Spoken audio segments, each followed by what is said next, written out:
할렐루야. 사랑하는 성도님들, 이 시간 함께 막달라 마리아의 찬양 부르시면서 주일 저녁 예배를 준비하도록 하겠습니다.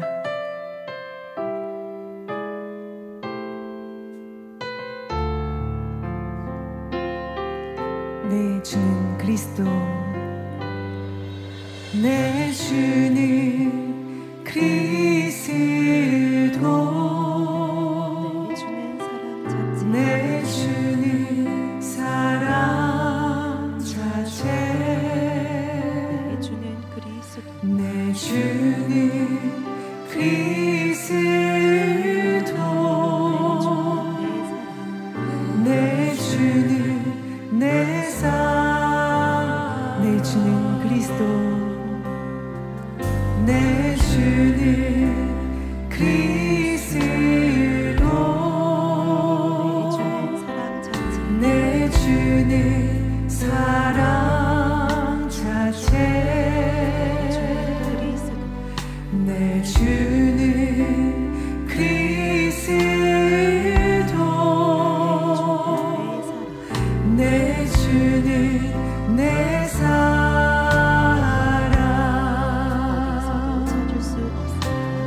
어디서도 찾을 수 없었던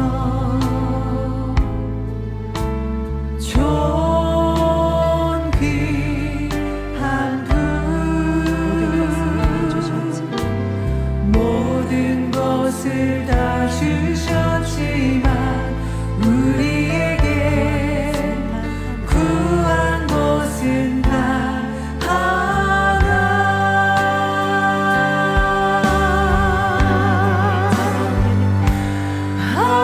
하나님의 자녀 되는 것, 하나님의 자녀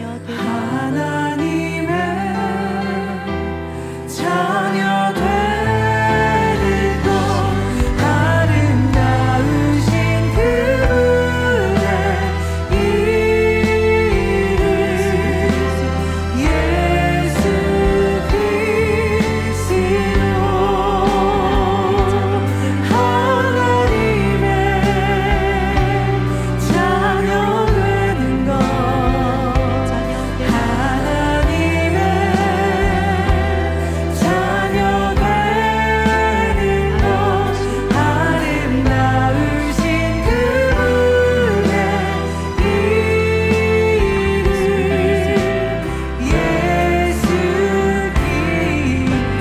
예수 그리스도, 내 주는 그리스도, 내 주는 사랑 자체, 내 주는 그리스도, 내 주는 내 삶, 어디서도 찾을 수 없었던, 어디서도 찾을 수 없었던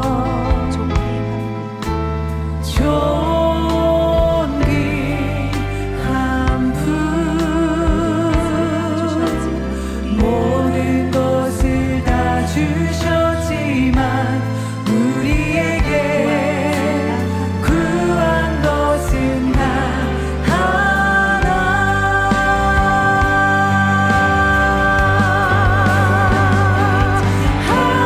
하나님의 자녀 되는 것, 하나님의 자녀 되는 것, 아름다우신 그분의 이름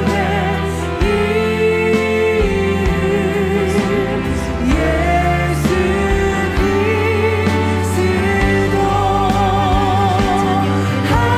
하나님의 자녀 되는 것, 하나님의 자녀 되는 것, 아름다우신 그분의 이름 예수 그리스도, 아름다우신 그분의 이름,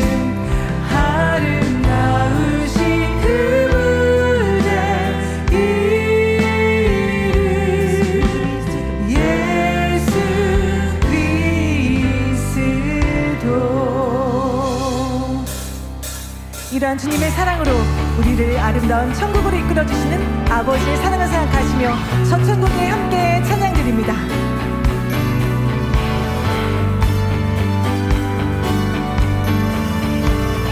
내 아버지 집에, 내 아버지 집에 쉴 곳이 많네. 내 아버지 집에 쉴 곳이 많네. 저 천국 올라가네. 처소 예비하리라. 저 천국에 너와 함께 있으리. 내 처소 예비하고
방금 부른 찬양은 천국으로 어서 가요가 원래 가사인데요.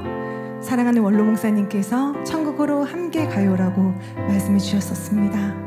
그러하신 목자의 사랑과 우리를 늘 응원해 주신 아버지 주님, 그 사랑을 생각하며 목자의 성에 꼭 이르길 원합니다라는 마음으로 찬양 드립니다. 푸르르 나무들과 예쁜 꽃들이 가득한 내가 꿈꿨던 천국 새 예루살렘 목자성에 와보니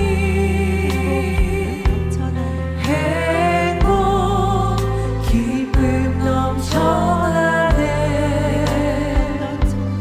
내가 꿈꿨던 천국 내 목자의 성 내 마음 가득 밀려오니 말할 수 없는 이 기쁨 내가 늘 꿈꿔왔던 그곳 새 예루살렘 빛나고 빛나는 빛나고 빛나는 열매들 향기 나는 꽃들 내가 꿈꿨던 천국 내 집이 내 마음 가득 밀려오네. 내 마음 가득 밀려오니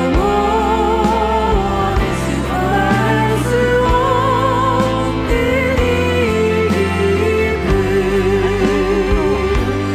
내가 늘 꿈꿔왔던 그곳 새 예루살렘 목자의 성 내 목자의 성. 예배를 위해서 함께 기도하시고 말씀을 증거해 주시는 사랑하는 당자님 위해서 기도하시겠습니다.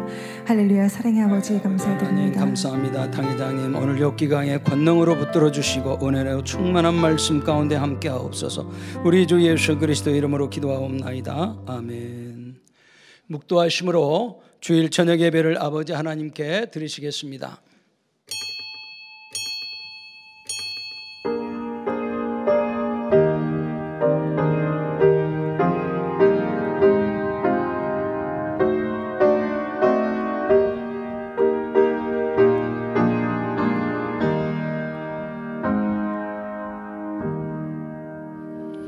사람의 행위가 자기 보기에는 모두 깨끗하여도 여호와는 심령을 감찰하시느니라. 아멘. 찬송가 478장을 부르시겠습니다.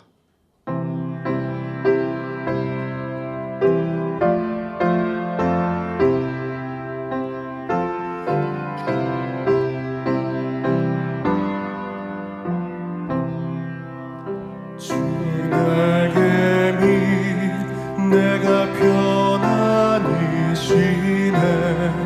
밤 깊고 비바람 들어쳐도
합심으로 몇 가지 기도하시겠습니다. 사랑하는 당회장님 위해서 기도하시겠습니다.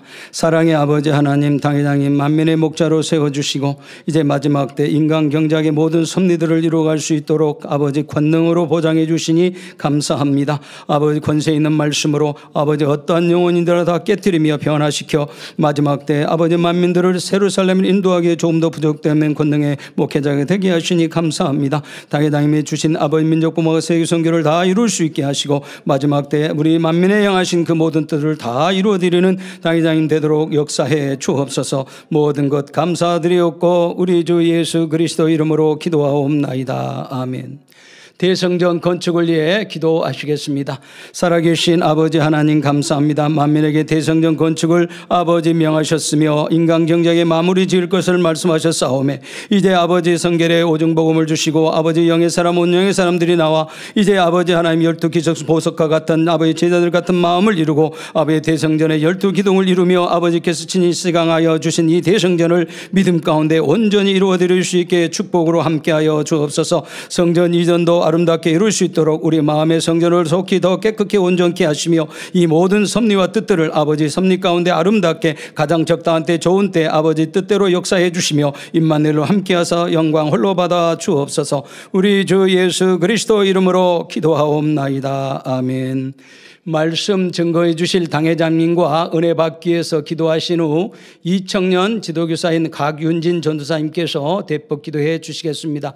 살아계신 아버지 하나님 감사합니다. 오늘 당회장님 욕기강에 아버지 하나님 또 마음을 보는 눈을 아버지 귀한 말씀 증거해 주실 때에 성령의 감동 충만한 말씀 되게 하시고 우리 신비에 잘 박힌 목과 같이 생명되고 능력되고 변화와 생명으로 나와지는 말씀으로 축복으로 함께하여 주셔서 신령과 진정으로 몸과 마음을 다해 드리는 귀한 예배 되게 축복해 주옵소서. 모든 것 감사드리옵고 우리 주 예수 그리스도 이름으로 기도하옵나이다. 아멘. 사랑의 아버지 하나님, 거룩하고 복된 주의 날, 사랑하는 성도님들 있는 곳곳마다 마음과 뜻과 정성을 다하여 신령과 진정으로 드려지는 예배가 되게 하여 주옵소서. 우리 주님의 십자가의 보혈의 공로로 우리가 제사함 받고 아름다운 천국을 소망할 수 있음에 감사드립니다. 우리 마음 가운데 보혜사 성령님을 보내주심으로 우리가 하나님의 자녀된 권세를 받아 빛 가운데 살아갈 수 있도록 우리를 모든 진리 가운데로 인도해 주심에 감사드립니다.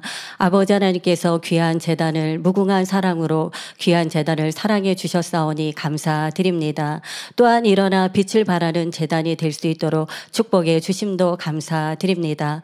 물가에 심은 나무가 그 뿌리를 강변에 뻗친같이 더위가 올지라도 두려워 아니하며 그 잎이 청청할 수 있도록 축복해 주셨고 가뭄은 해에도 걱정이 없이 결실이 그치지 아니하도록 귀한 제단에 풍성한 은혜와 사랑과 축복을 부어주신 삼위일체 하나님께 모든 감사와 영광을 올려드립니다. 결실의 계절, 오곡백가가 무르익어가는 결실의 계절입니다. 아버지 하나님, 우리가 이 성결의 복음으로 경작받을 수 있다는 것이 얼마나 감사한지요. 반드시 보석같이 아름다운 영혼으로 나와 아버지 하나님의 기쁨의 열매가 되게 하여 주옵소서. 사랑하는 당회자님께서는 모든 영혼이 진리를 알고 구원에 이르기를 간절히 바라는 마음으로 온리 바이블을 통하여 십자가의 도의 말씀을 전 세계 영혼들에게 선포케 하심을 감사드립니다. 또한 이 말씀이 참이다라는 것을 크신 폭발적인 권능의 사역으로 보장하시사 무수한 많은 영혼들이 아버지 하나님을 만나고 체험하고 영광 돌릴 수 있도록 축복해 주심에 감사드립니다. 오늘 이 한 시간 욥기 강해를 설교하십니다. 준비된 모든 말씀을 밝은 영감으로 불같은 말씀으로 증거할 수 있도록 도와주옵소서. 오늘 이 한 시간 말씀을 듣는 모든 성도님들 마음의 문 들을 영적 귀가 활짝 열어져서 그 말씀이 생명과 믿음이 되어질 수 있도록 축복해 주시기를 원하나이다. 우리 심찬미 자매님 마음과 뜻과 정성을 다하여 특송을 준비하였습니다. 오직 아버지에게는 영광이요 우리 모든 성도님들에게는 은혜와 감동함이 되게 하여 주옵소서. 사이를 보시는 조용히 목사님 남은 사회도 은혜 가운데 잘 보게 하여 주옵소서. 전국 및 전 세계에서 GCN과 인터넷과 유튜브와 각종 매체를 통하여 예배드리는 모든 만민의 성도님들과 시청자들 위해 본당과 동일한 은혜로 함께해 주시기를 원하나이다. 예배를 위하여 봉사한 손길들 하늘나라 상급과 이 땅에 기름진 축복으로 갚아 주옵소서. 이 예배를 통하여 삼위일체 하나님만이 영광을 받아 주옵소서. 감사드리옵고 우리 구주 예수 그리스도 이름으로 기도하옵나이다. 아멘.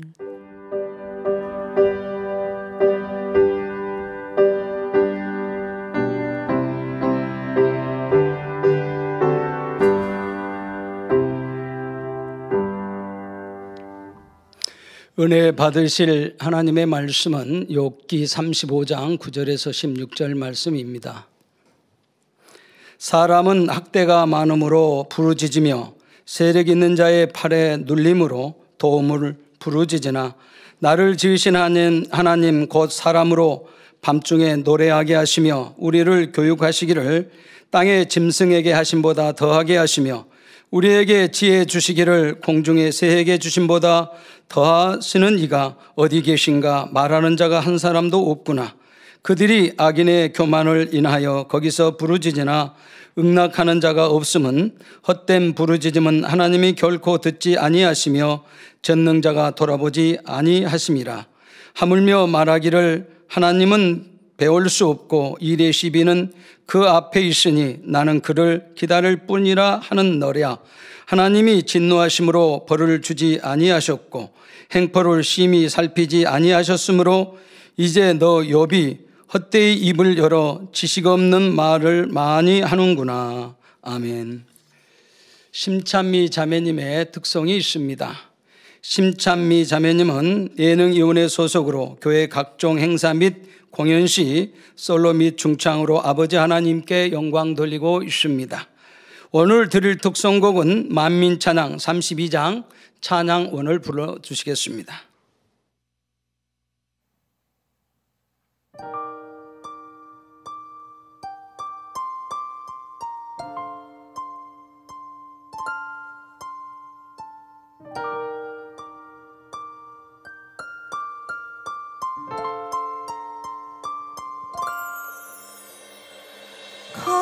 감사의 찬양을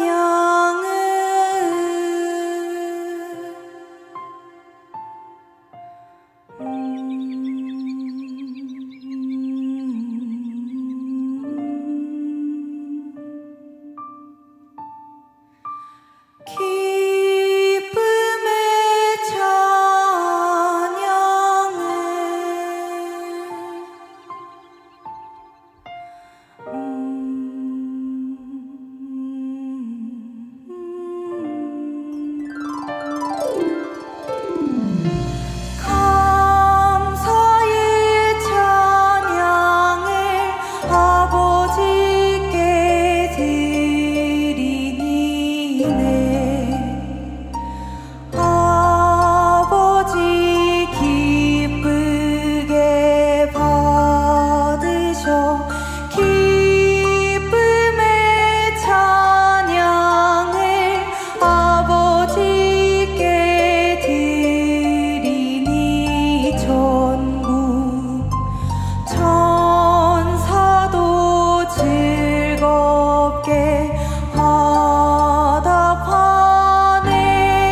축복의 열매 응답의 열매 주렁주렁 우리에게 맺혀지네. 아버지 사랑 주님의 사랑 가득 가득 우리에게 넘치고 넘치는 성도의 입과 성도의 마음 아버지 사랑 간증으로 넘쳐나네. 아버지 사랑 주님의 사랑 아버지 사랑 넘치고 넘쳐나네.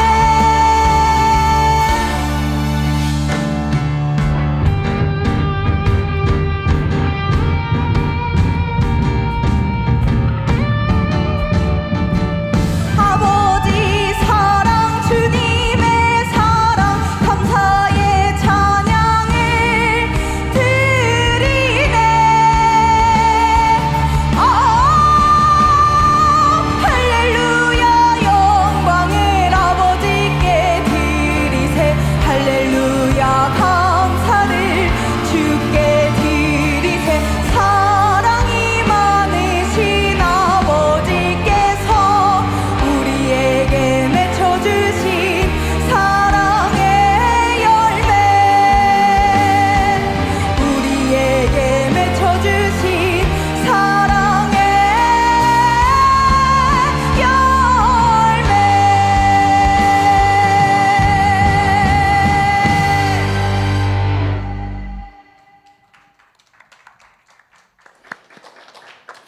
사랑하는 당회장님께서 욥기강의 104번째 마음을 보는 눈에 대한 말씀의 제목 증거해 주시겠습니다. 특성으로 영광 돌려주신 심찬미 자매님 감사합니다. 해외 손님 소개가 있습니다. 오늘 주일 저녁 예배에는 파키스탄 라우르 만민교회의 라일 힐 목사님께서 저의 당회장 취임을 축하하고 파키스탄의 사역을 위해 기도받기 위해 입국하여 함께하고 있습니다. 목사님은 윌슨 종길 목사님의 장남 맞죠? 장남으로 라우르 만민교회를 이어받아 사역하고 계십니다. 윌슨 종길 목사님은 또 원로 목사님으로 계시고요. 이렇게 아드님께서 사역을 하십니다.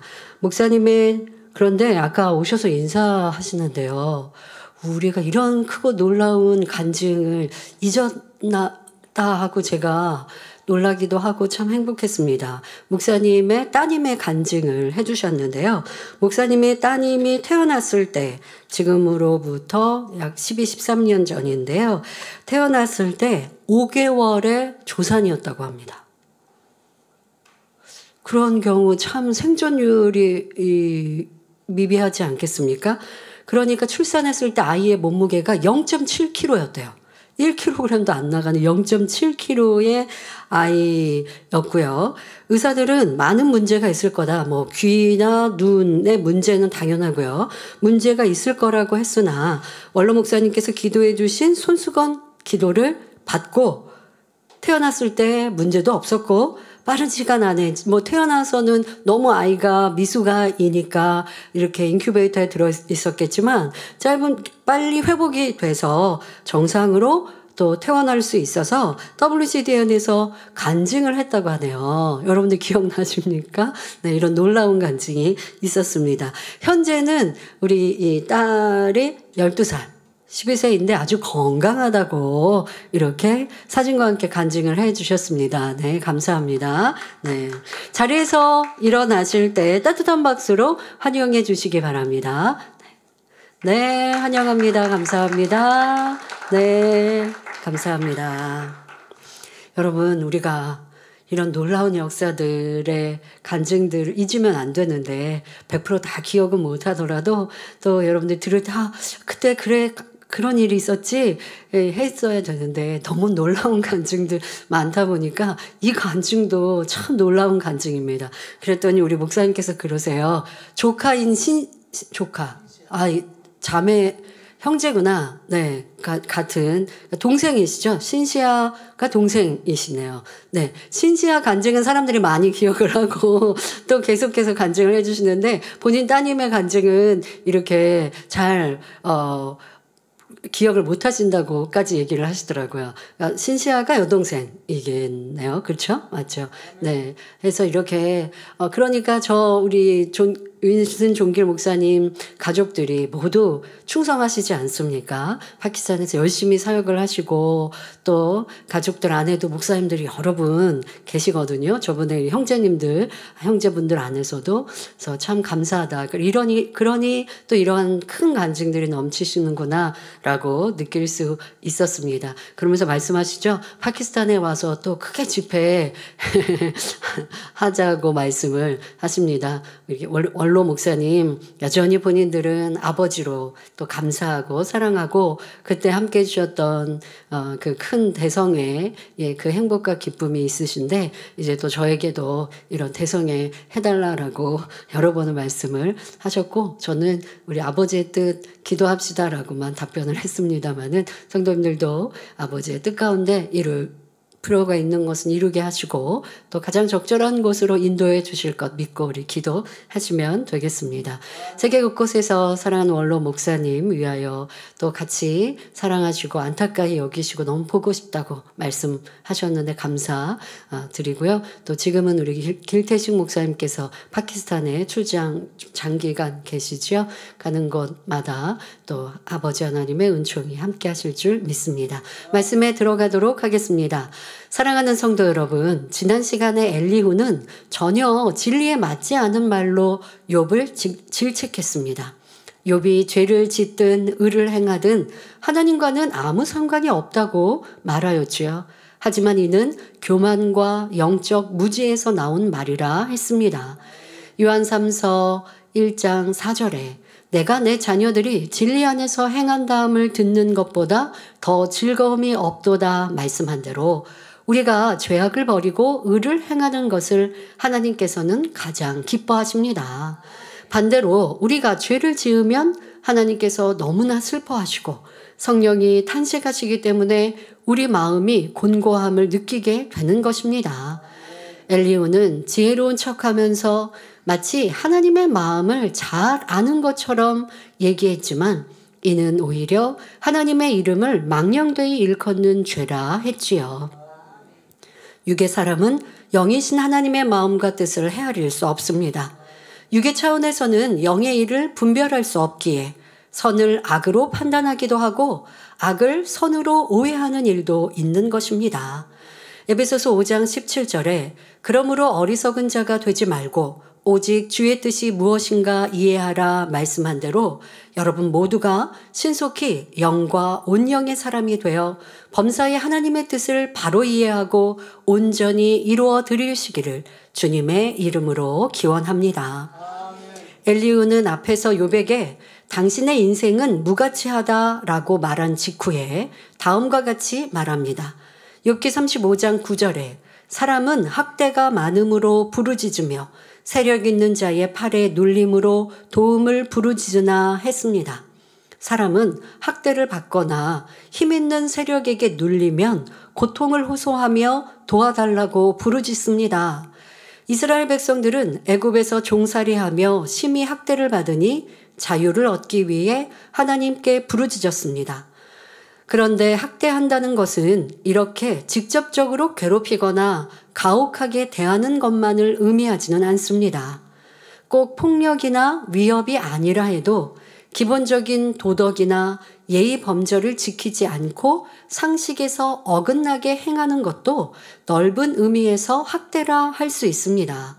그래서 그런 거 뭐 꼭 육체적으로 폭력을 가한 것뿐 아니라 정신적인 학대라고 표현하기도 하지 않습니까?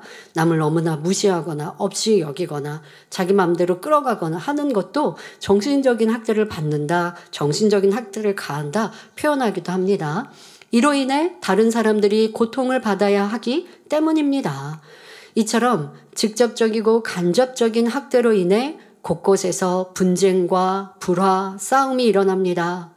부부싸움의 원인도 결국 학대에서 비롯됩니다. 에베소서 5장 22절에 아내들이여 자기 남편에게 복종하기를 죽게 하듯 하라 했고, 에베소서 5장 25절에는 남편들아 아내 사랑하기를 그리스도께서 교회를 사랑하시고 위하여 자신을 주심같이 하라 말씀했습니다. 자, 여기에서 기본 바탕은 남편이 진리에서 어긋나지 않은 것을 말할 않을 때, 진리에서 벗어난 것을 요구하고 말하면 순종할 수 없죠.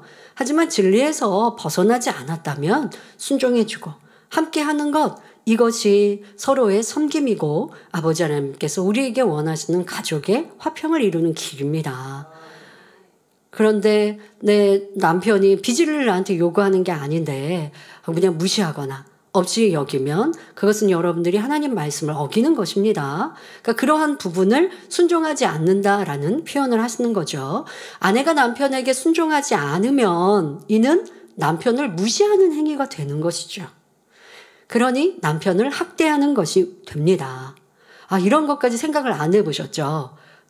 내가 남편을 무시한다. 무시하니까 그 말을 들어주지 않는 거죠.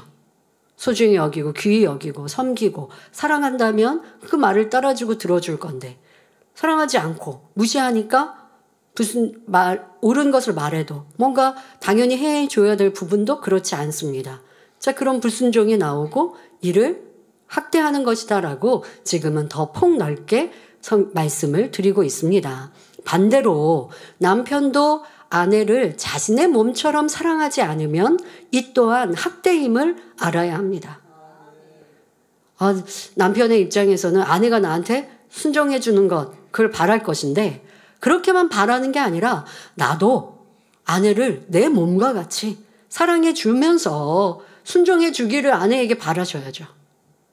그리고 아내도 남편에게 비질리가 아니라면 순종해 주고 섬겨 주면서 그러면서 나를 사랑해 주기를 바라고 서로 그렇게 내가 해야 할 부분도 하고 사랑받는 것 또 순종해 주기를 바라는 것, 그래 이거는 바라기보다 내가 해줄 수 있는 것을 최선을 다할 때 그럴 때 또 받을 수 있는 것도 사랑도 받는 것이고 순종도 받을 수 있는 것입니다. 아내가 남편에게 순종하지 않고 남편이 아내를 사랑하지 않음으로써 서로를 괴롭게 하는 것입니다. 이러한 학대가 서로 충돌하면 갈등이 생기고 그로 인해 부부싸움이 발생하지요. 부모와 자녀, 이웃, 형제, 친구 간의 관계에서도 마찬가지입니다. 각자의 위치에서 도리를 지키지 않으면 상대를 힘들게 하므로 이것이 상대에게는 학대받는 일이 되는 것입니다. 나는 상대를 학대하지 않았어. 그냥 미워한 거야 라고 생각하셨습니까? 그런데 그 미움을 당하는 입장에서는 꼭 내가 학대라는 단어를 사용하지 않고, 우리가 보통 그런 단어는 잘 사용하지 않습니다만은, 그러나 그 미움을 받음으로 고통을 느끼고 다른 표현으로 학대를 받는 느낌이 될 수 있는 거죠. 그러니 여러분들이 내가 얼마나 선과 사랑으로 상대를 섬기는 것이 중요한가라는 것, 이렇게 학대하는 사람이라면 우리가 보통 생각할 때 사회에서도 이러한 것은 크게 이슈화되고 문제시합니다. 그런데 여러분들 안에서 내가 누군가가 나를 학대한다면 이건 너무나 싫은 일 아니겠습니까? 그런데 나는 그러한 모습은 없었는가? 학대까지라고 생각하지 않았던, 상대를 그냥 무시했습니다. 없이 여겼습니다. 싫어했습니다. 미워했습니다. 자, 그러한 부분이 크고 넓게는 학대가 될 수 있음을 알아야겠습니다. 회사, 사회, 국가에서도 학대나 권력 남용으로 인해 갈등이 생기고 고통을 부르짖습니다. 요즘에는 사회에서 평등, 그리고 또 지금 같은 학대 이런 것도 크게 뉴스화합니다. 그래서 보통 요즘 이제 회사에서 갑질이라고도 하고, 꼭 회사만이 아니라 또 어떤 그냥 물건을 사고 팔고 하는 이러한 일에서도 갑질, 어떤 서비스업에 대해서도 이제 손님의 입장에서 갑질을 해서 상대를 괴롭게 하고 힘들게 하면 이거 뭐라고 표현해요? 학대라고 표현하지 않습니까? 여러분들의 삶에도 나는 그런 의도가 아니었어도 그럴 수 있다라는 것, 그러니까 심해지면 우리가 학대라고 하지만 심하지 않은 상대를 무시하는 일들, 그것이 결국 학대까지 이를 수 있다라는, 그러니 지금은 아직 학대까지 이르지 않은 마음과 모습이라 할지라도 지금은 또 고쳐가야 하겠습니다. 상사, 동료 안에서 무시하고 내 생각에 맞지 않으면 또 사람들을 동원해서 왕따시키고, 학생들 안에 이런 왕따 문제가 얼마나 심각합니까? 왕따를 당하면 이거는 쉽게 학대라고 표현하기에 이해되시죠? 그렇게 왕따 당한 학생들, 학대당한 학생들은요, 성장 과정에서 큰 문제가 생기죠. 사회생활을 단절하게 되어지고 정신적으로 큰 문제, 어려움을 겪습니다. 그런데 나는 누군가를 왕따시키진 않았지만 내가 미워하거나 또 뒤에서 험담함으로 그를 힘들게 했다면, 와, 이런 큰 악으로 발생할 수 있는 거구나 라는 것을 알아서 학대라는 단어가 나와서 우리 삶 속에 벌어질 수 있는 일까지 이렇게 상세하게 하나님의 말씀으로 설명해 주셨으니, 여러분들이 나도 이런 일 당하기 싫다 라고 느끼는 일, 남에게 이러한 악을 행해서는 안 되겠습니다. 우리는 하나님을 믿는 자녀로서 서로 사랑하며 세상 사람들과 구별된 삶을 살아야 합니다. 남편이 아내를, 아내가 남편을 학대해서는 안 되며, 부모가 자녀를, 자녀가 부모를 학대해서도 안 됩니다. 가정과 직장, 그리고 여러분이 머무는 모든 곳에서 하나님의 자녀답게 그리스도의 빛과 향기를 바라며 서로에게 따뜻한 위로와 힘이 되어주시기를 바랍니다. 사실 사소한 것 때문에 내가 무시를 당했다가 느끼고, 그 무시를 당했다고 느끼면 그로 인하여서 상대와 거리가 멀어지고, 그리고 굉장히 괴로워하고 미움이나 원수를 맺는 일들, 세상에서는 이러한 일들이 참 비일비재합니다. 그래서 형제 안에서도 이제 의가 갈리고 결혼을 해서 서로 각자의 가정을 이루게 되면 친분도 없어지게 되고 도리어 이웃보다 못한 형제의 관계가 되어집니다. 그런 것이 상대를 나도 모르는 상대, 내가 일부러 그런 건 아니지만 무시하거나 말 한마디에 더 깊게 하지 못함으로, 선으로 하지 못함으로 상처를 입히고, 그러한 부분들이 상대에게는 큰 고통으로 다가와서 결국 단절되는 일들이 있게 되지요. 여러분들이 그런 일 당하면 싫으니 나는 그런 사람이 되지 맙시다. 회사에서도, 또 여러분들이 가정 안에서도, 또 친구들과의 관계에서도, 우리 학생들은 학교 안에서도 그런 사람들이 있다면 도리어 힘들고 괴롭고 또 왕따를 당하는 친구들을 더 보호해 줄 수 있는 이러한 사랑의 사람이 되시길 바랍니다. 이어지는 본문을 보면 욥기 35장 10절 11절에 나를 지으신 하나님 곧 사람으로 밤중에 노래하게 하시며 우리를 교육하시기를 땅의 짐승에게 하심보다 더하게 하시며 우리에게 지혜 주시기를 공중의 새에게 주심보다 더하시는 이가 어디 계신가 말하는 자가 한 사람도 없구나 합니다. 원래 사람은 낮에 일하고 밤에는 잠을 자고 휴식하는 것이 일반적입니다. 그런데 행복하고 설레는 일이 있으면 밤에도 잠이 오지 않지요. 따라서 본문에 나를 지으신 하나님이 사람으로 밤중에 노래하게 하신다라고 한 것은 창조주 하나님께서 사람에게 어떤 기쁨과 행복을 주셨다는 의미입니다. 또 우리를 교육하시기를 짐승에게 하심보다 더하게 하시고 지혜 주시기를 새에게 주심보다 더하신다는 말은 하나님께서 인간을 만물의 영장으로 세워주셨음을 뜻합니다. 그런데 본문 말씀처럼 공중의 새도 바다의 물고기도 들짐승들도 나름대로 살아가는 방편과 지혜가 있습니다. 몇 가지 예를 들어보겠습니다. 새들은 다양한 방법으로 둥지를 짓습니다. 예를 들어 제비는 건축물의 외벽이나 처마 밑에 둥지를 짓습니다. 그래서 예전에 시골집 가면요, 시골집 그 처마 밑에 둥지, 새 둥지가 있는 것도 이렇게 보고요. 또 요즘에는 현대적인 이런 큰 건물들이 있는데 그런 건물의 외벽, 건축물의 외벽에 제비들이 이렇게 뭐 둥지 트는 것들, 여러분들도 그런 일들도 보거나 들으셨을 텐데요. 그런 이유는 포식자들로부터 알과 새끼를 보호하기 위한 전략이라고 하지요. 또 까치는 커다란 나무의 꼭대기에 둥지를 틀고 독수리는 높은 절벽 위에 둥지를 마련하는데 이 또한 알과 새끼를 안전하게 보호하기 위해서라고 합니다. 물고기들 중에는 자신의 색깔과 패턴을 주변 환경과 일치시켜서 포식자로부터 자신을 숨기는 경우가 있습니다. 그러니까 원래는 다른 색깔이었다가 주변에 이렇게 나무나 뭐 흙이 들어가면 색깔을 이렇게 바꾸는 그런 거 여러분 보셨죠? 특별히 우리 파충류에 있는 카멜레온은 뭐 그렇게 자기 몸 색깔을 바꾸는 그런 동물로, 짐승으로 잘 알고 있는데요. 그뿐 아니라 물고기에서도 그렇다고 합니다. 특히 예를 들어서 가자미는 해저의 색과 무늬를 흉내내어서 포식자로부터 몸을 숨긴다고 하죠. 들소나 얼룩말 같은 동물들은 무리지어 생활함으로써 포식자의 공격을 분산시키고 서로 경계를 서는 등 협력과 공동 방어의 지혜를 발휘합니다. 그래서 이렇게 약한 짐승들은 수도 많고 약한 짐승들이 따로따로 개별로 움직이면 잡혀먹기가 쉬운데 함께 무리지어 다니다 보니까 그 안에서 또 이게 약한 막 태어난 새끼들은 또 안쪽으로 이렇게 보호해주고 하는 것들 동물의 왕국 같은 데서 이렇게 보시지 않았습니까? 그게 하나님께서 이 동물들에게도 근본적으로 또 주신 지혜이지요. 이처럼 생물들이 각자 독특한 생존 방식을 통해 자신의 환경에서 살아남고 번성할 수 있도록 하나님께서 지혜를 주셨습니다. 그러나 하나님은 모든 생물보다 우리 사람에게 더 많은 지혜를 주셨습니다. 지혜를 주셨다는 것은 우리에게 행복과 축복을 주셨다는 의미입니다. 즉 엘리후는 하나님께서 우리 사람을 모든 생물 중에 으뜸으로 창조하신 것을 설명하고 있습니다. 그런데 이렇게 만물의 영장으로 창조해 주신 하나님께 이분이 어디에 계신가 라고 말하는 이가 없다고 말합니다.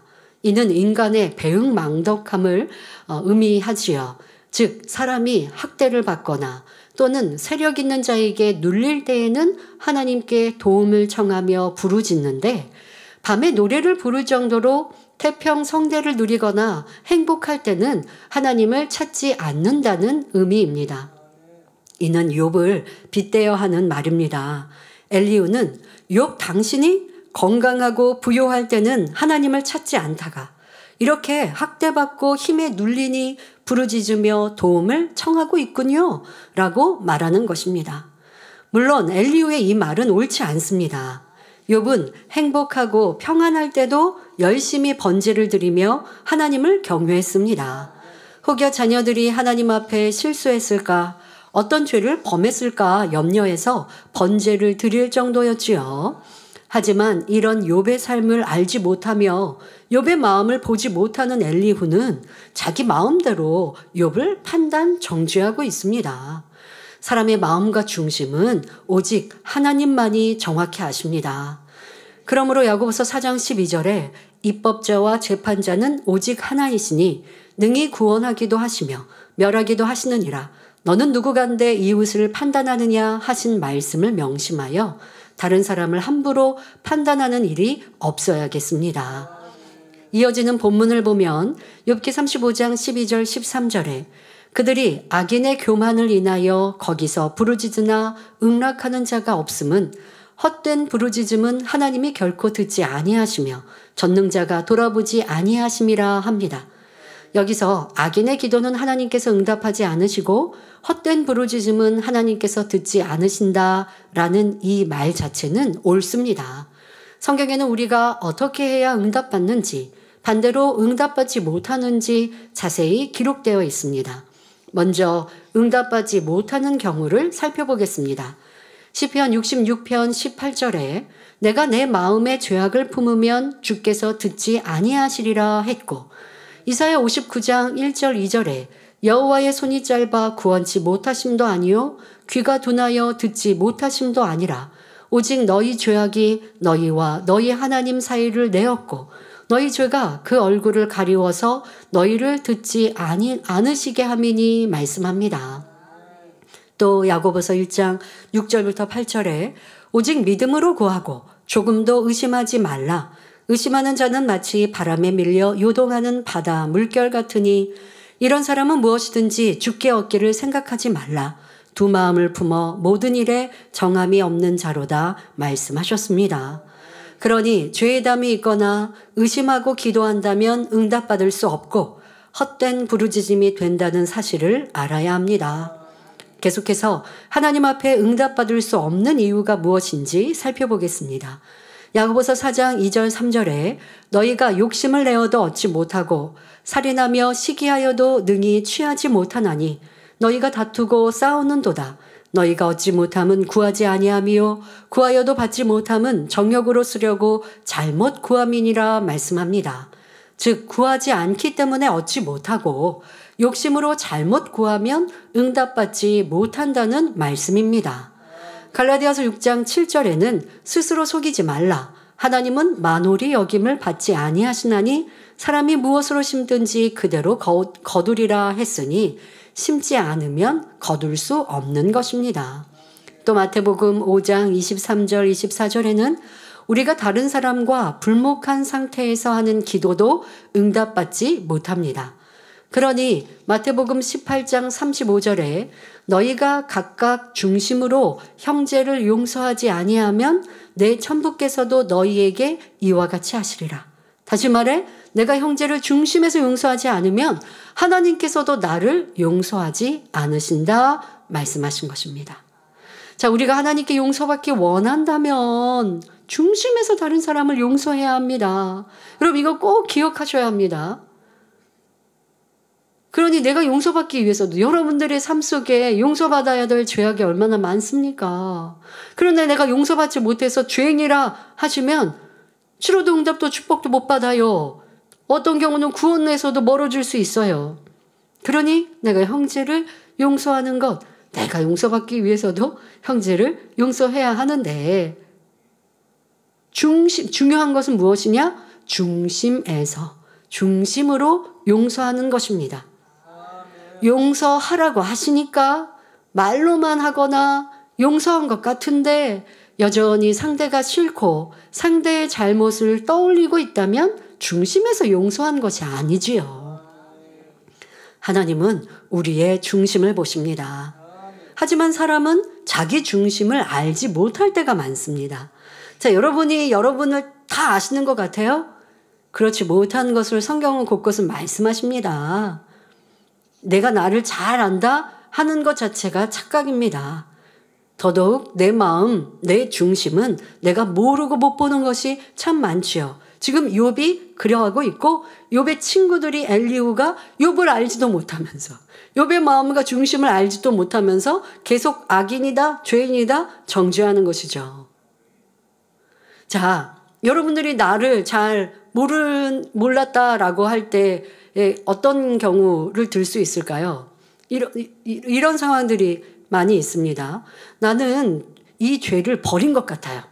버렸다라고 생각하고 또 그렇게 기도하면서 버린 것 같아요. 뭐 쉽게 탐심을 난 버린 것 같아요. 버리기 위해 기도했고. 아니 그런데 왜 축복 주시지 않고 응답이 없을까? 그렇게 생각하는 경우도 있습니다. 그런데 하나님께서는 그 중심에 있는 욕심, 탐심을 보고 계시기 때문에 축복 주시지 못하는 것이죠. 분명 하나님께서는 말씀하십니다. 우리 안에 탐심이 없으면 마음껏 축복해 주신다고. 그런데 내가 심은 만큼도 못 받는 것 같다? 그 안에 내 탐심이 있으면 뭐 당연히 죄를 짓고 육체의 일 가운데 거하면 하나님의 복을 못 받지만 나는 말씀대로 어기지 않고 살아가고 있고 더더욱 이 마음 중심에 있는 탐심도 욕심도 버렸는데 축복을 못 받아요? 그럴 리는 없거든요. 그러니까 내가 나를 모르는 경우가 많죠. 그러니까 그런 분들 보면 대배 말씀드린 대로 충만할 때와 또 축복받고 있을 때, 어려웠을 때는 간절히 기도하다가 복을 받고 나면 이제 해이해지고 하나님께 심어야 되는 것도 아깝게 느껴지고 뭐 이러한 모습으로 변질되죠. 그것은 내 마음에 있었던 탐심이 풀릴 듯 일어났기 때문인데 그 전에는 몰랐던 것이죠. 또 여러분도 누가 변개하거나 할 때 저 사람은 은혜를 받고 왜 그래? 라고 했지만 그렇게 생각하지만 그리고 나는 안 그럴 것 같다 생각했지만 또 여러분들이 어떤 시험이 오거나 어려움이 올 때 변개한 모습들 있지 않았는가? 이것이 바로 내가 나를 모르고 있는 것이죠. 성령 충만할 때는 내 안에 간음도 없고 세상 사랑하는 마음도 버렸다라고 생각했습니다. 또 충만할 땐 당연히 없는 것 같이 느낀단 말이에요. 스스로 생각하죠. 그런데 시간이 지나 다시 세상을 짝하고 미혹에 넘어질 때 당황하는 성도님들을 보는데요. 이는 자기 중심을 알지 못했기 때문입니다. 항상 스스로 경계하고 있었으면 되는데 나 버렸어. 나 없어. 이게 그만함이죠. 그러다가 이렇게 미혹에 넘어가고 내 안에 또 저 사람은 왜 저렇게 죄를 지어 했던 것들을 내가 또 행하고 있을 때 이제 당황할 게 뭐 있어요. 당황할 게 아니라 내가 모르는 중심 안에 남아 있었던 죄성이 드러난 거구나 라고 생각해야 되는데 자기를 인정하지 않을 때는 혼란스러워하거나 버린 게 왜 또 생겼지 이러시는데 버린 건 맞는데 온전히 버린 게 아니어서 환경이 마저 떨어지니 그 마음 안에 남아있던 죄성이 또 드러나서 행함으로 나오는 것이죠. 자, 그래서 우리가 지금 잠시 사람의 중심에 대해서 살펴보고자 합니다.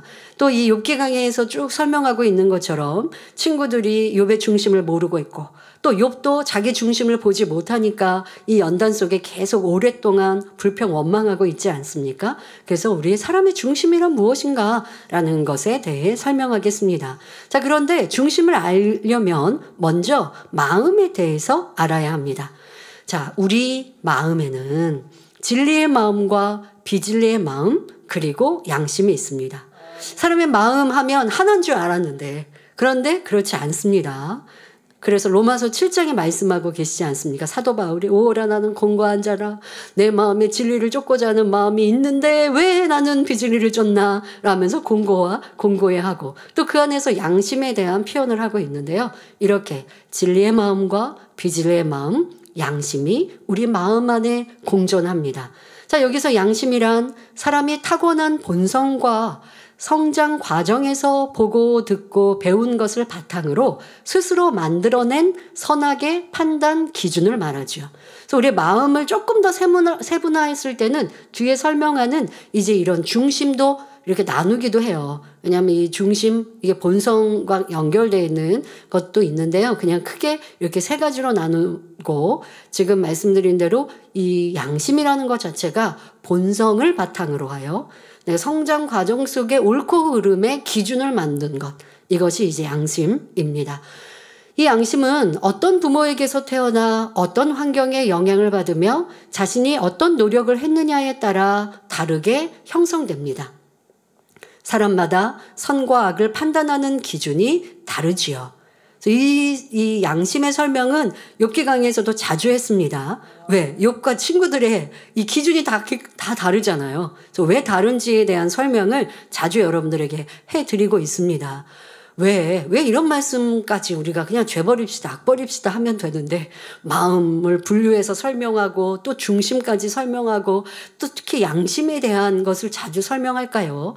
내가 나를 알지 못하면 마음에 있는 죄악을 버릴 수가 없어요.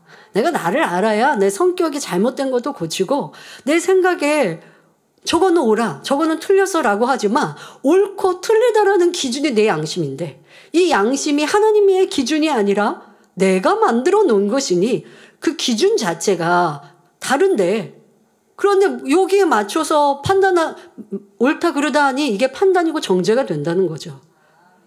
보통 사람은요, 자기 생각이 틀렸다고 생각하지 않고 살아가요. 그러나 우리는 이 성결의 복음을 들은 만민의 성도들은 내가 생각하는 게 틀릴 수 있어. 내가 옳다라고 주장하는 게 틀릴 수 있어. 라고 마음을 넓히고 여러분들의 생각을 더 넓히니까 많은 사람들을 포용할 수 있는 거죠. 그리고 내 자신을 더 깊이 발견하고 변화될 수 있는 것입니다. 자, 지금은 마음을 설명했고요. 마음 안에서 또 이게 양심이라고 하는 특별한 이 설명을 해드렸습니다. 자, 다음으로 중심입니다. 자, 중심은 마음이 굳어진 것을 말합니다.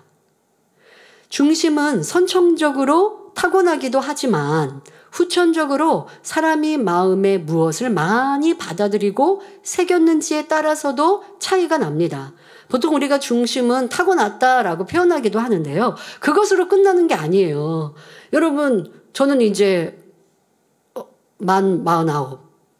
그러면 50년 동안 살아가면서 어떻게 태어났던 그 기본 중심만 가지고 살겠습니까? 그것을 바탕으로 해서 보고 듣고 느끼고 어떤 일들에 내게 불리기도 했을 때 진리를 선택하냐 선택하지 않냐, 이거는 저의 선택인 것이지 부모 형제 누가 해줄 수 없어요. 하나님께서 주님께서 강권적으로 나를 그렇게 이끄시는 것, 그건 우리의 바람이지만 내가 선택하며 살아온 나의 삶이에요. 그러면서 내 중심이 더 좋아졌느냐 나빠졌느냐 라고 바뀌는 것이죠. 쉽게 여러분은 우리가 보통 마음, 하얀 마음, 검은 마음 표현하는데, 태어날 때 아무리 내가 하얀 마음이 많았어도 성장 과정 속에 비질을 많이 담으면 검은 마음으로 바뀌고, 그러면서 좋은 중심으로 태어났어도 나쁜 중심으로 바뀌게 되는 거예요. 태어났던 부모와 자라난 환경은 참 중심에 많은 영향을 미칩니다. 그러나 여러분들이 이제 부모, 환경 탓하지 말고 이미 작년 성도님들은 부모의 품을 떠나 내 스스로 선택하며 살아온 많은 날들, 내가 나를 만든 것이에요. 그리고 지금도 기회가 있습니다. 아니, 중심은 마음이 굳어졌다고 하니까 나는 50년, 60년을 살아서 이렇게 나쁜 중심으로 많이 굳어진 것 같은데요. 자, 그렇게 굳어진 중심보다 힘이 세시고 강한 아버지 하나님, 주님, 성령님이 계십니다. 그러니 성령의 불세를 받고 그걸로 매일매일, 한 달에 한 번, 두 달에 한 번, 이건 안 되고 매일매일 여러분들이 성령의 불로 내 마음, 내 중심을 깨트려 보세요. 그럼 내가 50년, 60년, 70년 만들어 왔던 이 중심도 깨워줄 수 있는 겁니다. 그러니 무엇 탓하지 마시고 오늘부터 다시 내 마음, 내 중심을 선하게 만들어 가십시오. 자, 중심은 마음이 굳어진 것이고, 그 마음이 굳어지기까지는 태어난 환경도 부모도 또 자라오면서 내가 무엇을 선택하여 내 마음에 심었느냐라는 것으로 내가 중심을 만들었습니다. 자, 그런데 이렇게 마음과 중심이 만들어지는 데 있어서요, 행함이 반복될수록, 행함이 반복되어지니까 그것이 더 마음에 잘 새겨지는 거예요. 그러니까 듣고 아는 것만으로만이 아니라 듣고 아는 것을 여러분들 행할 때 마음이 되고 마음에 새겨지고 그것이 중심으로 굳어지죠. 자, 그러니까 어떻게 하면 돼요? 반대로 하면 돼요. 악이 내 안에 마음 중심에 새겨진 것 같으면 반대로 선을 많이 행하시면 돼요. 그리고 중요한 건 죄악은 받아들이지 말아야죠. 죄악을 받아들이면서 선을 자꾸 새기려고 한다고 된다고요? 그러면 그냥 똑같아요. 그러니까 여러분들 은혜 받고 월요일 날 아니면 또 오늘 주일 집에 가서 짜증하고 혈기 내보세요. 그럼 받은 은혜 사라지는 거예요. 받은 은혜 유지하면서 세상에 있는 썩어지고 헛된 거 받아들이지 않고 매일매일 기도하면서 내 마음의 악하고 강한 중심을 계속 깨뜨려가면 그러면 새로워지는 겁니다. 새로운 피조물이 되는 겁니다.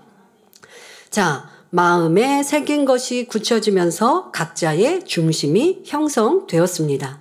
자, 예를 들어 가족이나 주변에서 거짓말을 자주 하는 환경에서 자란 아이가 자신도 한 번, 두 번 거짓말을 했습니다. 처음에는 찔림이 되었죠. 왜? 아이들은 그래도 선한 마음들이 많이 있다 보니까 찔림이 되었습니다. 그러나 주변 환경도 잘 속이고 거짓말을 하니 큰 잘못이라고 생각지 않고 반복할 수 있는 거예요. 예를 들어 부모님이 거짓말을 잘 해도 자녀에게는 거짓말하면 안 된다라고 가르치셨을 거예요. 그러나 부모님이 거짓말을 하니까, 가르치시는 말씀보다 부모님이 거짓말을 하니까 그걸 보면 그걸 답습하게 되죠.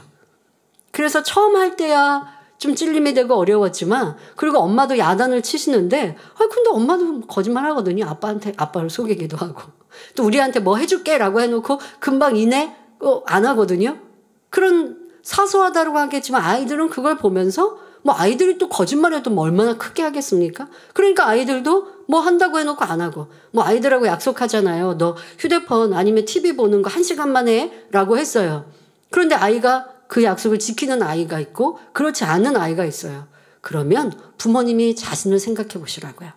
아이에게도 또 부부 안에도 서로 약속한 사소한 일들을 지키는 부모라면 자녀도 그걸 따라할 수 있는데, 그냥 쉽게 거짓말하고 지키지 않고 그러면 자녀도 부모하고 약속을 잘 지키지 않죠.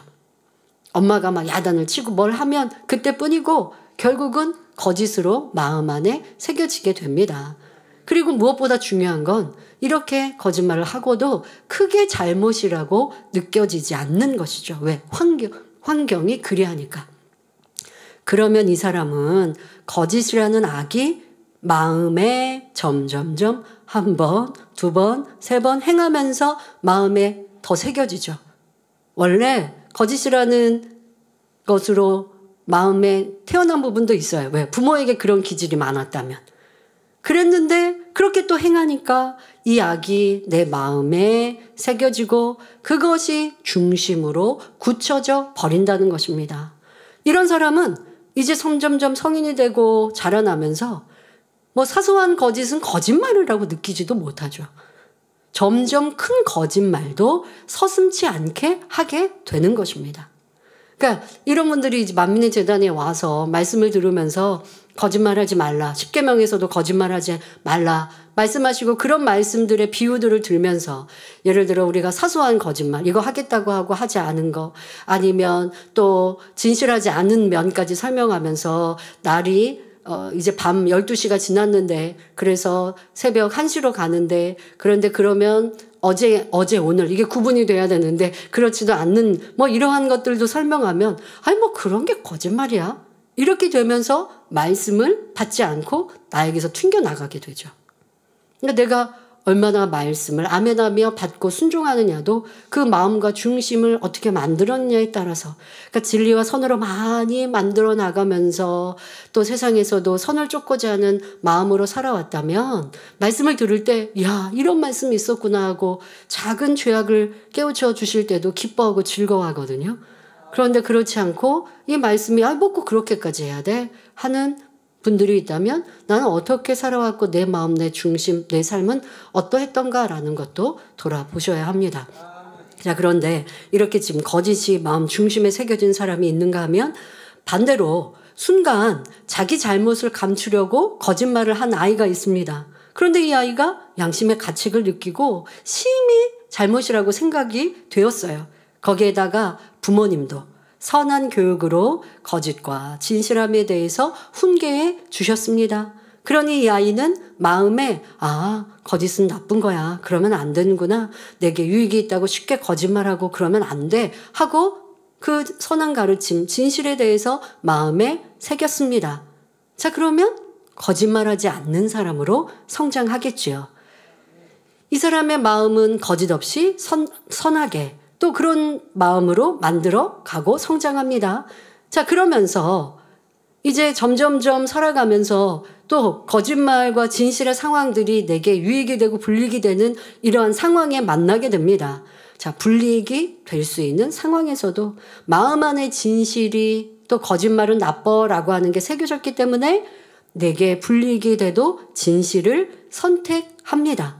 자, 이렇게 해서 이게 반복이 되어지고 그렇게 선택했을 때 불이익이 되었어도 내가 진실을 선택했다면 잘한 거야 라고 내 마음에서 기뻐할 때 이 사람의 마음은 진실이 굳어지게 되는 것이죠. 자, 여러분 이해되시죠? 근데 이렇게 굳어지려면 지금 말씀드린 대로 내가 선택할 때 그냥 쉽게 진리를 행할 수 있을 때 그거는 뭐 여러분들의 삶에서 어렵지 않게 할 수 있지만 내 마음 중심은 어떠한가라고 살피는 걸 보려면 내가 어려울 때, 힘들 때, 연단할 때 무엇을 선택하고 있는지 그게 바로 내 중심을 투과하여 나오는 것이거든요. 근데 그렇게 되기 위해 성장 과정 안에서도 스스로가 어떻게 선택하냐. 요거 선택하면 내가 더 칭찬 못 받는데 그래도 상대방을 위해 양보해야지. 그 사람은 이제 선한 마음과 중심으로 만들어질 수 있는 것이죠. 작년 성도님들은 후회가 되십니까? 나는 왜 그렇게 성장하지 않았을까? 아니요. 지금부터 하시면 됩니다. 지금부터도 내게 불이익이 되고 내가 좀 어려움이 있어도 진리를 선택하는 행함을 반복적으로 하면 마음에 굳어져 있는 비진리가 벗겨져 가고 선으로 진리로 채워서 마음 중심이 바뀌는 거예요. 저 사람을 위해서 내가 저 사람을 도와주고 함께 응원하면 나는 뒤에 서는데 저 사람이 더 칭찬받고 인정받는데 라고 해도 내가 앞서고자 하는 마음이 아니라 상대를 세워주고자 하는 섬김의 마음을 선택하고 행하면 섬김이라는 중심으로 만들어지는 것이죠. 여러분들이 지금도 나의 행함이 내 마음 내 중심을 바꿀 수 있음을 기억하여 더 선을 쫓아갑시다. 자, 이렇게 마음의 진실이 온전히 굳혀진 사람, 다시 말해 진실이 중심으로 자리 잡은 사람은 아무리 자신에게 손해가 온다 해도 거짓말을 할 수가 없습니다. 만일 평소에는 거짓말을 하지 않았는데 극한 상황에 처했을 때 양심의 가책을 느끼면서도 거짓말을 했다면 이 사람은 그만큼 중심이 진실치 못한 것이지요. 그리고 이렇게 선택을 했다면 이제 그 사람의 중심은 더 비진실하게 거짓으로 굳혀져 버려서 나중에는 정말 많은 것들의 거짓으로 내 유익에 따라 그냥 내 마음대로 살아가는 사람이 되는 것입니다. 자, 이처럼 각자의 중심이 얼마나 곧은가, 얼마나 선하게 굳어졌는가에 따라 그 사람의 마음씀과 말과 행동이 달라집니다. 그러니 변화되고자 하는 성도라면 자신의 언행과 느낌, 마음을 면밀히 살펴야 합니다. 성령 충만할 때의 모습이 아니라 힘들고 지칠 때, 연단 중에 자신을 살피면 내가 알지 못했던 나의 중심도 더 잘 볼 수 있고 이것이 본성 속의 악을 발견하는 것입니다.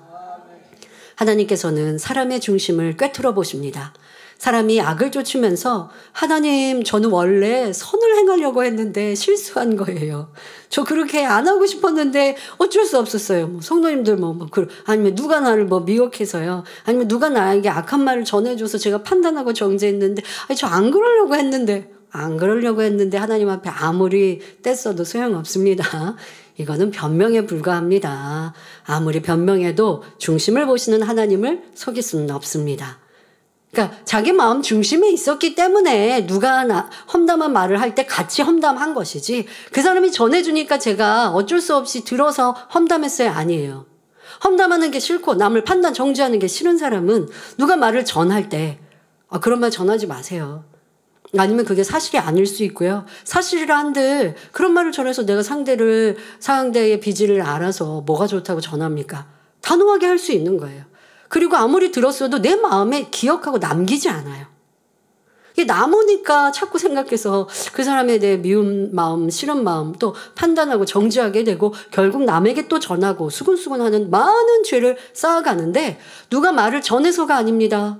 그런 말을 듣는 걸 좋아하고 판단 정죄의 속성이 너무 많이 내 안에 있기 때문이죠. 그러니까 여러분들은 이래서요 저래서요 안 하고 싶었는데요. 아닙니다. 내 마음 중심에 있었던 죄악임을 깨달아서 발견되어졌을 때 연단이 올 때 철저히 회개하고 연단을 통해 내 중심을 보았으니 감사합니다 하고 변화시켜가는 기회로 삼으십시오. 자, 지금은 우리 욥기 35장 12절 13절의 본문을 설명하면서 엘리후가 응답받는 방법에 대해 논하였기에 응답받지 못하는 이유를 설명했고 또 중심에 대해 말씀을 드렸습니다.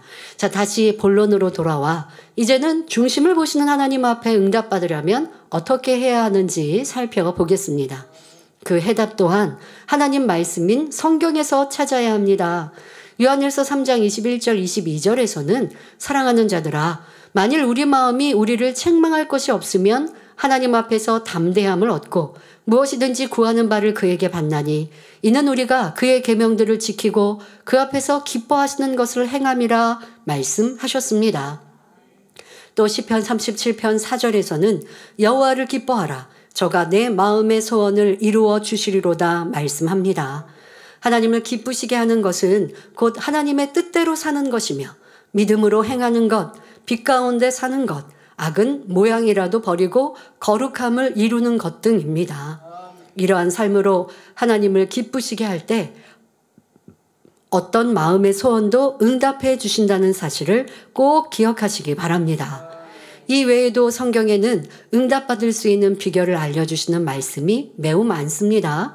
요한일서 3장 24절에 그의 계명들을 지키는 자는 주 안에 거하고 주는 저 안에 거하시나니 우리에게 주신 성령으로 말미암아 그가 우리 안에 거하시는 줄을 우리가 아느니라 말씀합니다.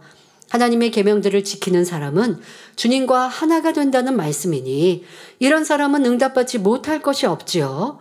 이처럼 성경에는 응답과 축복을 받는 비결, 하나님을 만날 수 있는 길이 밝히 제시되어 있습니다. 성경은 특정한 사람이나 위대한 선지자 또는 주님의 제자들에게만 주신 말씀이 아니라 누구에게나 차별 없이 주신 말씀입니다. 그러므로 어떤 말씀도 보태거나 빼지 말고 온전히 믿으며 여러분의 삶에 적용함으로 응답과 축복의 열매를 풍성히 맺으시기 바랍니다. 성도 여러분, 본문은 엘리후가 응답받는 비결에 관한 진리를 깨달아서 욥을 훈계하는 것이 아니라 엄청난 자기 감정의 표출임을 알아야 합니다. 엘리후는 그들이 악인의 교만을 인하여 거기서 부르짖으나 응낙하는 자가 없다 했는데 여기서 그들이란 악인을 총칭합니다. 즉 악인이 부르짖을 때 하나님이 듣지 않으시는 것은 그들의 악과 교만함 때문이라는 말이지요. 그런데 엘리후가 말하는 악인이란 바로 욥을 가리킵니다. 지금 욥은 상당히 감정이 난 상태로 폭발 직전에 있습니다. 그러니 직접적으로 욥이라 하지 않고 간접적으로 악인을 빗대어 욥을 책망하는 것이지요. 욥 당신이 얼마나 교만하면 하나님보다 더 의롭다고 말하겠습니까? 당신은 악하고 교만하기 때문에 아무리 부르짖어도 응답해주는 자가 없는 것입니다. 당신의 부르짖음이 헛되기 때문에 하나님이 듣지 않으시는 것입니다. 말하고 있는 것입니다. 이는 단지 코너에 몰아넣는 것으로 그치지 않고 완전히 소망의 줄을 끊어버리는 말입니다. 즉 욥의 상황은 완전히 끝장이 났다는 말이죠. 이전에 새 친구는 욥에게 악을 버리고 죄를 회개하라, 부르짖으라라고 권면이라도 했습니다. 그런데 엘리후는 헛된 부르짖음은 하나님이 결코 듣지 아니하시며 전능자가 돌아보지 않는다. 즉 이제는 부르짖어도 소용이 없다고 말하는 것입니다. 내가 아무리 부르짖어봐라 하나님이 절대로 듣지 않으신다. 이런 뜻이니 이는 저주 중에 저주이지요. 성도 여러분, 누가 여러분에게 이렇게 말한다고 생각해 보십시오. 당신이 아무리 금식하고 철야하고 땀 흘려 부르짖어도 하나님은 결코 응답하지 않으실 것입니다. 이라고 말했다면, 그런 말을 듣는다면 청청병력 같죠. 모든 소망이 다 끊어졌죠. 만약에 이런 말을 주의 종이 했다라고 하면 이거 뭐 어떻게 해야 합니까? 자, 그런데 이런 말을 했다고 한들 믿음이 있고 진리를 아는 사람이라면 그런 말을 해도요. 그런 말을 해도 듣지 않는 거예요. 누가 나를 저주한다고 저주의 말이 내게 임하는 거 아니거든요. 내가 저주받을 행동을 했느냐. 저주받을 행동을 하고 있으면 그렇게 하면 저주받아 라고 하는 말을 귀 기울이겠지만 내가 그런 사람이 아니에요. 그런데 누가 나를 저주한다고 그 말을 그럼 어떡하지? 두근거리겠습니까? 그건 믿음이 없기 때문이죠. 그러니까 누가 함부로 말을 해서도 안 되지만 듣는 말에 여러분들이 귀를 기울일 것인가 아닐 것인가. 그럼 어떤 사람의 말에 귀 기울여요? 그 사람의 열매가. 그 사람이 진리대로 살아서 진리를 말하는 사람인가? 라고 하겠죠. 근데 진리로 말하는 사람이 저주하지는 않겠죠. 분별할 수 있어야 합니다. 또 그런데 이런 말을 믿음이 없는 사람이나 초신자가 듣는다면 시험 들 수밖에 없지요. 그러니까 주의 종들은 이 믿음 없는 사람에게 정말 믿음 없는 사람 저주받을 행동을 하는 사람에게 당신 그러면 저주받아 이런 말도 하면 안 되죠. 그럼 아예 교회에서 떠나고 믿음에서 떠나게 해버리니까 실족시키는 말이라고요. 아무리 그 대상에게 맞는 말이라 해도 그런 말 하면 안 되는 것인데요. 우리 하나님 아버지가 돌아보지 않으시고 아무리 부르짖어도 소용이 없다고 말을 하는데 무슨 힘이 나서 부르짖으며 부르짖을 이유가 어디 있겠습니까? 엘리후는 욥에게 당신의 부르짖음은 헛될 뿐이라며 완전히 매도하고 있습니다. 왜 이런 일이 일어난 것일까요? 서로 자존심을 내세우며 지지 않고 변론하다 보니 점점 감정이 쌓이다가 마침내 화산처럼 폭발해 버린 것입니다. 이렇게 비질리의 감정은 사람의 뼈를 썩게 하며 영혼에도 해로운 것임을 알아야 합니다. 부부간에, 부모와 자녀 간에, 친구 사이에서도 서로 논쟁하다 보면 감정이 생기고 점점 격해지게 마련입니다. 그러면 잠도 오지 않고 호흡이 거칠어지며 마음이 불안해집니다. 이런 상태가 지속되면 소화가 잘 안 되고 혈액순환도 잘 안 되지요. 감정과 혈기가 많은 사람들은 중풍에 걸리기 쉽습니다. 감정이 격해지면 실수가 많아지고 하지 말아야 할 말도 하게 되며 상대를 이기기 위해 거짓말을 지어내기도 합니다. 욕설이나 폭력을 쓰며 물건을 던지는 일도 있지요. 심한 경우에는 살인까지 일어날 수 있습니다. 무엇보다 감정은 하나님과 죄의 담을 만드는 것이니 백해 무익한 비진리의 감정을 십자가에 못 박고 진리에 속한 감정만을 가지시기 바랍니다. 그리고 이 말씀을 통해 여러분들은 나는 누구에게 이런 저주의 말을 하진 않았나? 또 더더욱 구원은 하나님께 속했는데 저 사람은 구원받아 못 받아? 저 사람은 심히 죄인이고 악이냐? 라고 정죄하고 있지는 않은가?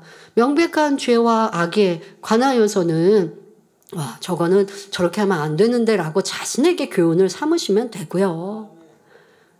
그러나 여러분들이 구원에 관하여서 쉽게 정하고 논하다가 내가 하나님이 되면 안 되잖아요. 아무리 내가 점수를 매기는 게 맞다 한들 그 권한이 내게 없잖아요. 그리고 지금 구원의 길에서 떠나는 사람 구원 받도록 구원에 이르도록 우리는 바라야 되는데 만약에 구원 못 받는 길로 가고 있는 사람에게 당신 그럼 구원 못 받아 해서 힘마저 잃게 하겠냐고요. 사이가 점점 멀어져서 이제 대화도 안 되게 하겠냐고요. 그러니 선과 사랑의 말이 그렇다고 구원 못 받는 사람에게 잘한다 할 수는 없어요. 그러나 이렇게 구원 못 받아 당신의 기도는 하나님이 안 들어 해서 희망을 잃게 할 게 아니라 빨리 구원의 길로 회개하고 돌이킬 수 있도록 힘을 실어주면서 이끌어가는 이러한 사랑과 선의 지혜가 필요한 것입니다. 이어지는 본문을 보면 욥기 35장 14절에 하물며 말하기를 하나님은 배울 수 없고 일의 시비는 그 앞에 있으니 나는 그를 기다릴 뿐이라 하는 너랴 합니다. 욥은 아무 잘못이 없는 자기를 하나님께서 비참하게 만들었다고 생각했기에 일의 시비를 가리려고 하나님을 불렀지만 하나님께서는 나타나 주지 않으셨습니다. 하나님 어디 계십니까? 나하고 변론합시다. 나는 고아와 과부를 돌봐주고 연약한 이들에게 힘을 주며 선만 행했는데 하나님은 이런 저에게 왜 저주를 내리십니까? 따지며 아무리 외쳐도 하나님께서는 응답이 없으셨지요. 그런데도 하나님이 나타날 때까지 나는 기다리겠다 말하고 있는 욥의 모습을 엘리후가 볼 때 우습다는 것입니다. 즉 하나님은 악인의 기도를 응답하지 않으시며 헛된 부르짖음은 듣지도 않으시는데 하물며 하나님보다 자기가 의롭다고 주장하는 욥의 기도를 들어주시겠느냐라는 말입니다. 그러나 실상은 하나님께서 욥이 악인이어서 만나주지 않으신 것이 아니며 욥의 부르짖음에도 응답하지 않으신 것도 아닙니다. 욥을 영의 사람으로 만들기 위해 더 성결된 사람으로 만들어 축복 주시기 위해서 연단하고 계실 뿐입니다. 하나님께서 욥을 연단하시니 그의 본성 속에 있는 죄의 뿌리가 나오고 있습니다. 욥 자신도 알지 못하는 죄성의 뿌리까지 온전히 뽑아내시는 과정이니 얼마나 큰 축복인지요. 이런 사랑의 섭리를 알 턱이 없는 육의 사람 엘리후는 계속해서 욥을 판단하며 하나님 앞에 죄의 담을 쌓아갑니다. 욥기 35장 15절 16절에 하나님이 진노하심으로 벌을 주지 아니하셨고 횡포를 심히 살피지 아니하셨으므로 이제 너 욥이 헛되이 입을 열어 지식 없는 말을 많이 하는구나 합니다. 횡포란 제멋대로 굴며 몹시 난폭한 것을 의미합니다. 엘리후가 볼 때 욥은 하나님 앞에 횡포를 부렸습니다. 욥은 죄인인데 자기는 의인이라고 말하며 하나님께 따지는 모습이 횡포를 부린 것과 다름없었던 것입니다. 그러니 당신의 횡포를 보아서는 하나님께서 그냥 놔두시면 안 되고 진노하셔서 당신을 뿌리채 없애버려야 합니다. 그런데 하나님께서 당신의 횡포를 눈 감아주시니 당신이 이치에 맞지 않는 말을 하며 하나님 앞에 겁없이 대들고 있군요 라고 말하는 것입니다. 엘리후는 하나님께서 지금보다 엄청난 벌을 욥에게 내려서 한마디도 못하게 하셔야 했는데 욥의 행포를 가만 놔두시기 때문에 욥이 헛된 말을 계속한다 말하고 있습니다. 엘리후의 생각에는 욥이 악인 중에 악인이었기 때문에 현재 욥이 당하는 재앙은 그의 횡포에 비하면 약과로 보였던 것입니다. 사실 일반 사람의 눈에는 욥이 악하게 보이는 것이 당연합니다. 아무리 선하고 의롭게 살아온 사람이라 해도 감히 하나님 앞에 나는 하나님보다 의롭다. 하나님이 나를 거짓말쟁이로 만드신 것이다. 하나님은 악한 사람을 축복하시고 선한 사람을 저주하신다. 이런 말을 한다면 어떻게 그가 선하게 보이겠습니까? 더구나 엘리후처럼 하나님의 마음과 뜻을 전혀 알지 못하는 육의 사람의 관점에서는 말할 것도 없지요.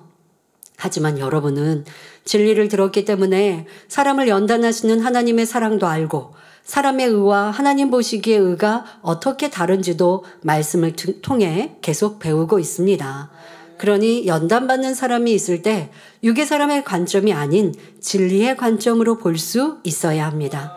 그럴 때 판단 정죄를 하는 것이 아니라 믿음으로 상대를 바라봐주고 잘 승리할 수 있도록 사랑으로 기도해주며 힘과 소망을 줄 수 있지요. 이는 자신이 연단받을 때도 마찬가지입니다. 어떤 연단이 온다 해도 나를 사랑하여 온전케 하시는 하나님의 사랑을 깨달아 원망, 불평 대신 중심에서 감사의 고백을 올리며 믿음으로 신속히 통과하시기를 주님의 이름으로 기원합니다. 말씀 참고하시면서 함께 기도하겠습니다. 좋으신 아버지 하나님, 오늘도 엘리후는 욥을 무시하고 죄인이라 말하며 저주하는 말을 내었습니다. 하나님의 마음을 많이 아는 것처럼 말하였지만 그렇지 못한 엘리후의 모습을 알 수 있었습니다. 우리는 사람과의 관계에서 이런 판단과 정죄는 없었는지 돌아보게 하시고 또한 상대를 무시하거나 저주하는 모습 결코 갖지 않게 하옵소서. 또한 하나님의 응답과 축복은 분명 진리의 말씀 그대로 역사하시니 우리는 응답받는 길도 또 응답을 받지 못하는 이유도 정확히 알아 말씀 안에서 답을 얻고 진리대로만 행하는 복된 성도님들, 하나님의 응답과 축복과 치료의 역사를 체험하는 성도님들이 다 되게 하여 주옵소서. 감사드리며 우리 주 예수 그리스도 이름으로 기도하옵나이다. 아멘. 만민 찬양 64장 선을 부르시면서 준비하신 헌금 드리시겠습니다.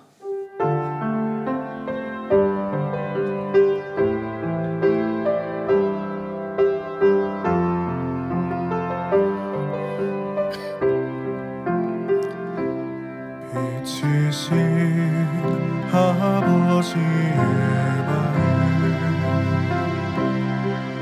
어둠이 없으신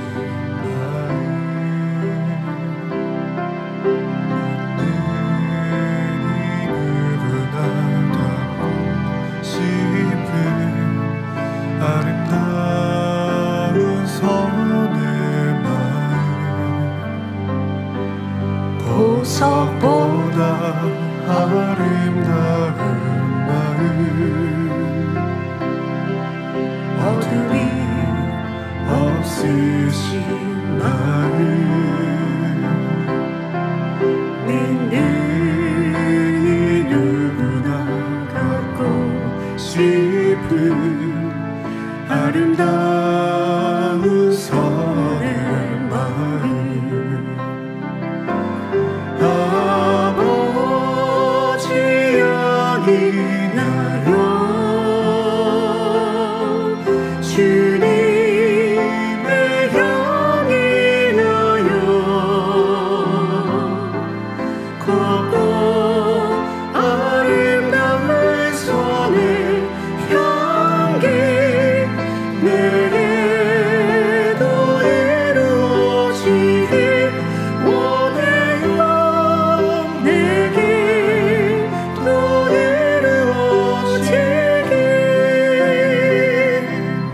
간증드립니다. 11교구 71세 이순금 권사님 허리디스크, 허리협착증, 골반협착증 치료 간증입니다. 평소 허리를 많이 쓰는 일을 하다 보니 20여 년 전부터 허리가 아팠습니다. 시간이 지날수록 오른쪽 골반과 다리에 통증이 심해져서 걸음을 제대로 걸을 수 없었습니다. 5, 6년 전 병원 진단을 받았는데 허리 디스크가 허리 협착증, 골반 협착증으로 번졌다며 큰 수술을 해야 한다고 했습니다. 허리 디스크로 인해 기울어진 자세를 취하다 보니 허리가 점점 휘어졌고 어깨가 올라갔으며 왼쪽 골반이 튀어나와 몸이 S자 형태로 변해 있었기 때문입니다. 2년 전에는 다른 병원에 가서 진단을 받았는데 우측 다리에 신경이 죽어서 더 있으면 큰일 날 것 같다라며 큰 병원에 가서 수술을 받으라고 여러 차례 권유했습니다. 이렇게 오른쪽 다리에 힘이 주어지지 않으니 자주 넘어져 오른쪽 무릎에는 상처가 아물 날이 없었습니다. 그런데 올해 7월 만민 하계수련회를 통해 치료받고자 작정 다니엘 철야에 매일 하나님 아버지께 소원 예물을 드리며 간절하게 기도했습니다. 아침 일찍 출근해야 하기 때문에 다니엘 철야 기도회를 끝까지 할 수 없는 상황이어서 상황이었지만 최선을 다해 기도했지요. 그런데 사실 이렇게 크게 고통을 당하시고 또 크게 질병에 있는 경우 하나님께 매달리려면 내가 직장보다 기도를 선택하셔야 됩니다. 네. 그래서 온전히 하나님 앞에 기도하며 그게 하나님께 매달리는 거거든요. 네. 그런데 그렇게 이제 다니엘철을 다 하지 못하셔도 최선을 다해서 하셨습니다. 사모하던 수련의 은사 집회 시 당의자님의 기도를 받은 후 통증이 조금 사라지는 체험을 했습니다.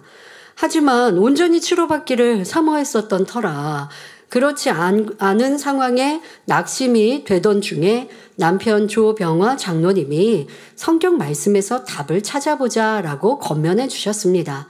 마침 8월부터 전성도 성경 읽기가 시작되었고 말씀을 읽으면서 발견되는 것, 특별히 낙심하는 마음을 버리고자 열심히 기도했습니다.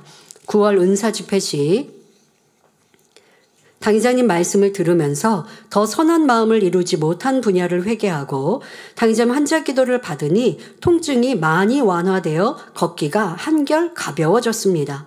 내가 더 선해지는 만큼 하나님께서 치료해 주신다는 확신이 와서 선과 반대되는 악을 버리고자 힘쓰며 선 쌓기를 사모하며 행하기를 즐겨했습니다.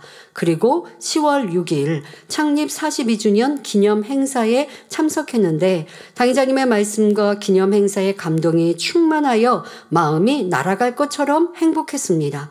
창립 행사가 끝난 10월 9일, 창립 행사는 10월 6일, 그리고 나서 주중에 10월 9일 야외로 기관 모임이 있었는데 여기에 이제 참석을 하셨습니다. 기관 회원들과 야외를 걸었는데 다른 기관 식구가 권사님 잘 걸으시네, 허리가 펴졌네 하면서 모두가 즐거워하며 하나님께 영광을 돌렸습니다. 5분을 걷기도 쉽지 않았는데 요즘은 허리 디스크, 허리 협착증, 골반 협착증으로 인한 통증이 완전히 사라졌을 뿐만 아니라 많이 굽었던 허리까지 쫙 펴지고 다리에 힘이 주어져서 걸어서 출퇴근하며 일도 잘 할 수 있어서 행복한 나날을 보내고 있습니다. 할렐루야. 야, 이거 굉장히 중한, 그리고 수술도 큰 수술을 받아야 했는데 연세도 71세이세요. 그런데 이 기도에 이제 7월부터 기도하시기 시작하고 또 이렇게 하면서 이제 깨끗하게 치료 받으셨습니다. 치료 주신 아버지 하나님께 모든 감사와 영광을 올려드립니다. 드린 헌금을 위해서 당의자님 기도해 주시겠습니다. 아버지 하나님 11조 드립니다. 감사임을, 생일 감사임을 여러모로 감사임을 드립니다.